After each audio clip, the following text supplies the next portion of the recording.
ఎంత ఇదంతా ఒక ట్రాష్ వ్యవహారం అండి.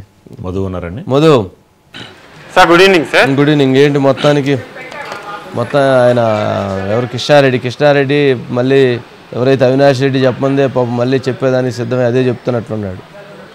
ఈ మొత్తం ఎపిసోడ్ చూసిన తర్వాత ఒకటైతే అర్థమైంది సార్, దొంగ అని అరిస్తే ఇంకా దొంగ దొరుకుతాడా అనేది ఎవరికైనా వచ్చేటటువంటి డౌట్.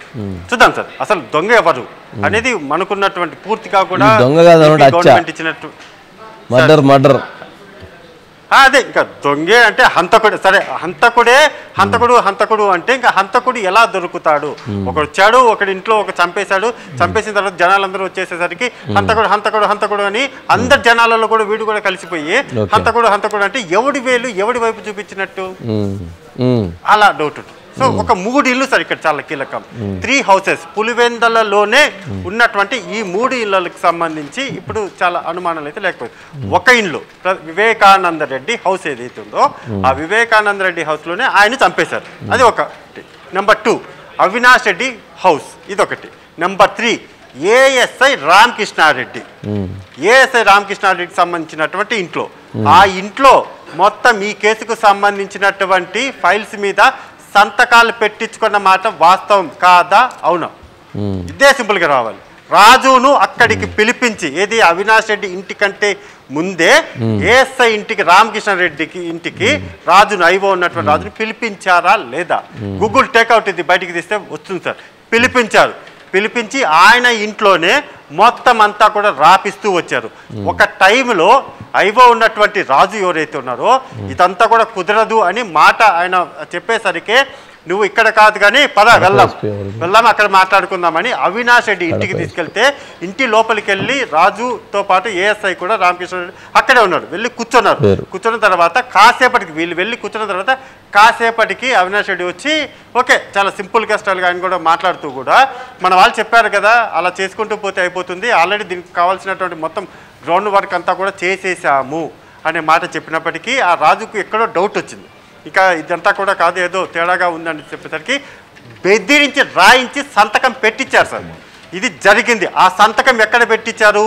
ఏఎస్ఐ ఇంట్లో. అక్కడ చర్చలు మాత్రమే జరిగాయి, అవినాష్ రెడ్డి ఇంట్లో చర్చలు మాత్రమే జరిగాయి. చర్చల తర్వాత భయపెట్టించారు కదా, ఇంకా వచ్చి ఇంకా చేసేది ఏమీ లేక ఏఎస్ఐగా ఉన్నటువంటి రామకృష్ణారెడ్డి ఇంట్లో సార్ ఇంట్లోనే సంతకం పెట్టించారు. ఇది అతి త్వరలో చాలా కీలకం.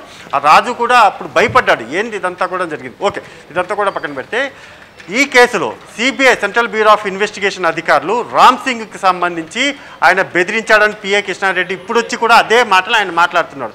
సింపుల్గా స్ట్రైట్గా పిఏ కృష్ణారెడ్డి ఎవరైతే ఉన్నారో ఆ కృష్ణారెడ్డికి ఫ్లైట్ టికెట్లు బుక్ చేసినటువంటి విషయం ఏదైతే ఉందో అప్పటి వరకు కూడా అంటే కథంతా కూడా అవినాష్ రెడ్డి మారుస్తున్నాడు అనే విషయం తెలియనప్పుడు న్యాయం కోసం ఇదంతా కూడా తమ వైపు ఉన్నాడు అని సునీత నటి రాజశేఖర్ భావించారు. కానీ ఒకే మనిషి 2 పడవల మీద కాలు వేశాడని వాళ్ళు గుర్తించలేకపోయారు.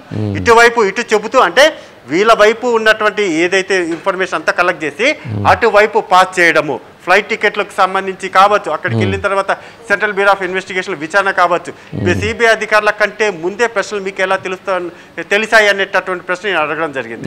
తెలిస్తే అక్కడెక్కడా కూడా లేవు సార్.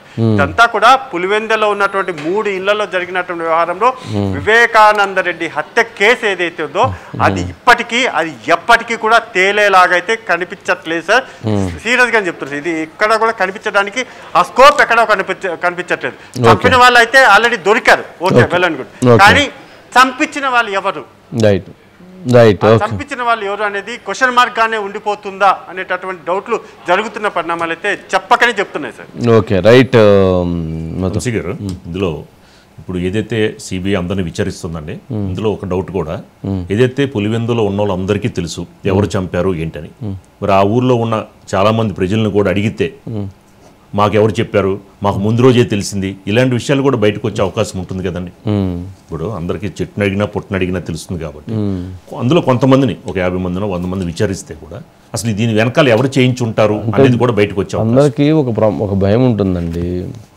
అంటే ఎలాంటి భయం అంటే గొడ్డలితో వైఎస్ వివేకానంద రెడ్డిని, ఆయన ముఖ్యమంత్రికి తమ్ముడు, ఒక ముఖ్యమంత్రికి బాబాయి, ఒక ఎమ్మెల్సీగా, ఒక ఎమ్మెల్యేగా, ఒక ఎంపీగా, ఒక మంత్రిగా, ఒక రాష్ట్ర రాజకీయ నాయకుడిగా పనిచేసినటువంటి వ్యక్తిని ఆ విధంగా నరికి చంపేసిన తరువాత ఇన్ని సంవత్సరాల పాటు ఆ కేసుని నడిపిస్తూ ఆ కేసులో అరెస్టులు జరగకుండా, విచారణ ముందుకు పోకుండా, సాక్షులని బెదిరిస్తూ 7 అనుమానాస్పద స్థితిలో 7 మృతి చెంది ఇంత పరిస్థితులు, ఇంత పరిణామాలు జరుగుతున్న తర్వాత కామన్ మ్యాన్ ఏం ఆలోచిస్తాడంటే భయపడతాడు. ఎందుకు, అరే ఇలా ఇంత మనిషి ఇంత జరిగి ఇన్ని ఆధారాలు ఉన్న తర్వాతనే ఈ రకంగా వ్యవహరించారు అనంటే, ఈ రకంగా చేస్తున్నారు అనంటే భవిష్యత్తులో వీళ్ళు ఎంతకైనా తెగిస్తారు, ఏమైనా చేస్తారు. కావున ఈ విషయంలో ఇంతటితో దీన్ని మనం ఎవరు 9 కూర్చున్నప్పుడు మాట్లాడుకుంటారు, 10 మంది కూర్చున్నప్పుడు మాట్లాడుకుంటారు. పోయి పోలీస్ స్టేషన్కి వెళ్ళి ఇదిగోనండి నాకు ఆ రోజు ఇది జరిగింది తెలుసు అని చెప్పే పరిస్థితి ఉండదు. ఎందుకంటే చట్టం వెంటనే గనక చర్యలు తీసుకొని వీళ్ళకి గనక శిక్ష పడితే ప్రజలకి న్యాయం మీద, ధర్మం మీద నమ్మకం వచ్చేది. ఇప్పటికి 7 సంవత్సరాలుగా 6 సంవత్సరాలుగా ఈ కేసు ఇలా నడుస్తూ ఇన్ని సాక్ష్యాలు, ఇన్ని ఆధారాలు, చంపినోడు చెప్తున్నాడు, చంపించినటువంటి వాళ్ళు ఉన్నారు, మధ్యలో ఉన్నటువంటి వాళ్ళు చనిపోతున్నారు, ఇన్ని జరిగి ఇన్ని తెలిసిన తర్వాత కూడా దీనిపైన ఇంకా కూడా నటించేటువంటి ప్రయత్నం చేస్తున్నప్పుడు ప్రజలు ఎప్పుడు భయంతో ఉంటారు.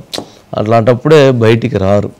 అంటే రాజ్యాంగ వ్యవస్థలు కూడా విధంగా ఇలాంటి చర్యలకి ముందుకు వెళ్తున్నాయి. జరిగిద్ది న్యాయం, ఏదో రోజు జరగకుండా అయితే ఉండదు. Yes sir.